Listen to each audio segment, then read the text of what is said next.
Today, we will discuss a very simple but interesting topic from number theory. This problem came up in the NMTC Math Olympiad in 2025. It's known as modular squares.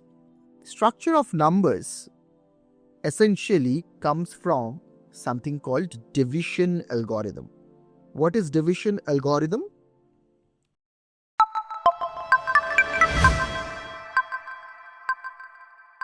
Hello students, this is Ashani from Cheenta.com. Today, we will discuss a very simple but interesting topic from number theory. These are known as modular squares. This problem came up in the NMTC Math Olympiad in 2025. Using the problem, we will learn the concept. It's known as modular squares. Okay, so let's look at the problem first.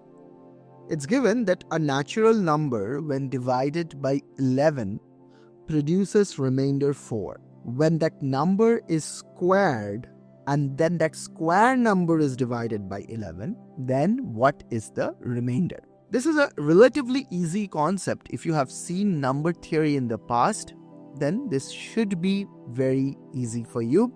But if you are new to number theory, then you might get a little bit stumped with it. To get started, let me talk about structure of numbers. Structure of numbers essentially comes from something called division algorithm. What is division algorithm? Let me say this a bit informally. If you divide a number n by another number d, then the process of division gives you two other numbers. The first one is known as the quotient. Let's denote it by Q. The second one is known as the remainder. The remainder is always less than D, the divisor, right? So if I give you an example, suppose I have the number 20 and I let's put the number 21 and I divide it by 5, then the quotient is 4 and the remainder is 1. And there is a fancy way of writing all of this down. It's like this: dividend is equal to quotient times divisor plus the remainder.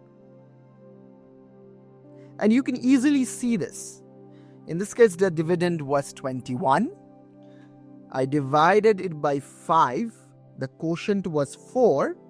And the remainder was 1. So any number n can be written like this: d times quotient plus remainder. And this remainder is always between d, smaller than d, and larger than or equal to 0.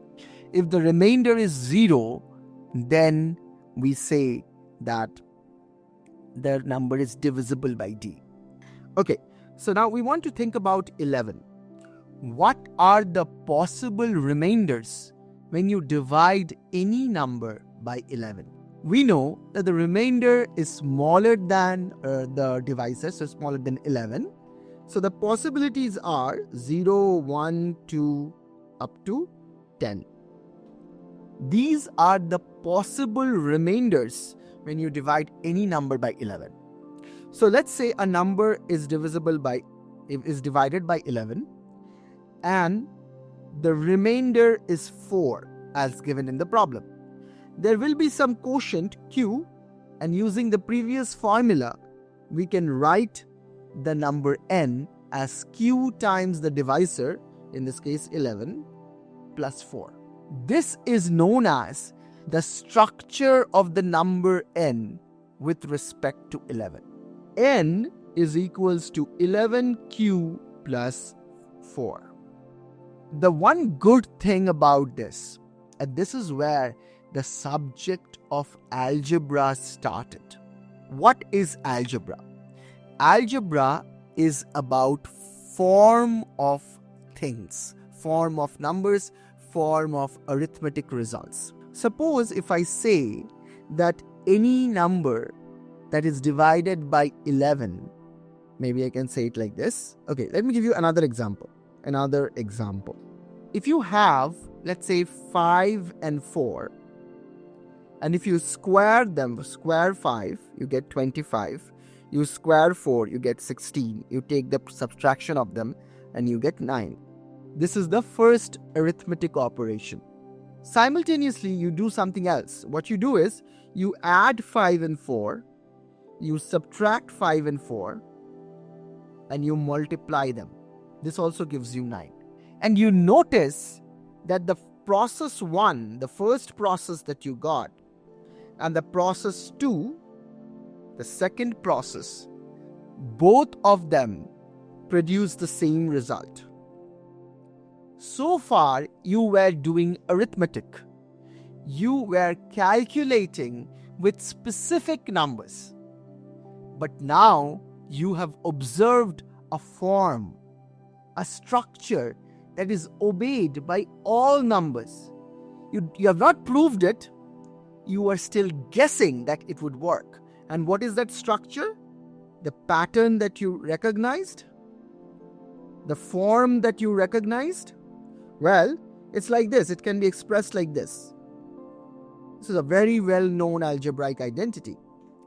It gives you this particular form. So you started with arithmetic, where you calculated with specific numbers. Then you abstracted the form of what's going on, the structure of what's going on. And then you expressed it using letters. Because you can replace now those letters by any numbers and the numbers will still obey that law. That is what algebra is. If you have a copy of Invitation to Math Olympiads, the recent book that we have out of Cheenta, then we have talked about this sort of conceptual stuff all the time in geometry, in number theory, in algebra, in combinatorics, and so on. If you don't have a copy of it, you can check the link in the description for an application for a copy of it. We'll send you a copy. You can buy it from us. Okay. So, all right. So, if we go back to this, we have the structure of the number. Any number divided by 11 produces remainder 4 has this particular structure. 11q plus 4. Now, what do we want? We want to find out what happens when we square n. So if we square n, we have 11q plus 4 squared. So you have 121q squared plus 16 plus 2 times 11q times 4. So we have 121q squared plus 88q plus 16.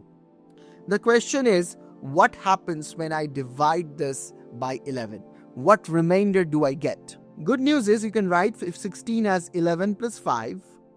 So what you have is 121q squared plus 88q plus 11 plus 5. This is equal to n squared. Now you can take an 11 common from here. So 11q squared plus 8q plus 1 plus 5. So what we got is, when n squared, we can write n squared as 11 times something plus 5. Now we are back in that form. Dividend equal to divisor times quotient plus remainder. So we can say this is the quotient and this number, which is smaller than 11, is the remainder. Isn't it nice? So you just exploited the structure of the number to extract what happens when you have n squared divided by 11. Here is a question, a challenge problem. What happens when n to the power 2k, that is some even power of n, is divided by 11? What remainders do we get?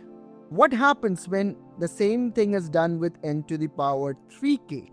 And now, combining these two things, can you create an interesting problem in number theory? Think about it. If you can create the problem, then you have mastered the concept, right? I'll see you in the next one.